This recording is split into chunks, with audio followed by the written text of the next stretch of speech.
పెళ్లి అన్నది వ్యక్తిగత విషయమో కాదో అర్థమవుతుంది. పెళ్లి వ్యక్తిగత విషయము కాదు కాదు కాదు, నీ సొంత వ్యవహారం కాదది.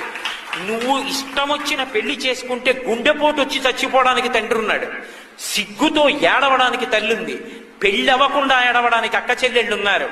నిన్ను కని పెంచి పెద్ద చేసిన తండ్రి ప్రతి క్షణం నువ్వు చేసిన ధూర్త కార్యానికి ఎంత ఏడుస్తున్నాడో ఆ తండ్రి ఏడుపులు నీకు తగలవా?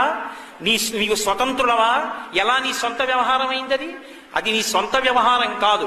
పెళ్లి అనేటటువంటి దాంట్లో నీ భార్య ఎవరో నిర్ణయించవలసినది తండ్రి ఒక్కడే. రామాయణం యొక్క తీర్పు, రామచంద్రమూర్తి యొక్క నడవడి, ఇది మనకు ఆదర్శం. ఎవడు కథ రచన చేసినా, ఎవడు చలనచిత్రం చూపించినా, ఎవడు టీవీలో సీరియల్ చూపించినా దీనికి కట్టుబడి చూపిస్తేనే ధర్మం నిలబడుతుంది. చేతిలో కలం ఉందని, చూసేవాడు తేరగా దొరికాడని ఇష్టం వచ్చినట్టు చూపించడం మొదలు పెడితే అది ఉగ్రవాద చర్యల కన్నా భయంకరమైన చర్య. దాని వలన ధర్మము లుప్తమైపోతుంది, యువతీ యువకులు పాడైపోతారు.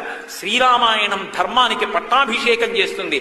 ఎలా పెళ్లి చేసుకోవాలో, ఎవరిని భార్యాస్థానంలో కూర్చోపెట్టుకోవాలో చూపిస్తుంది.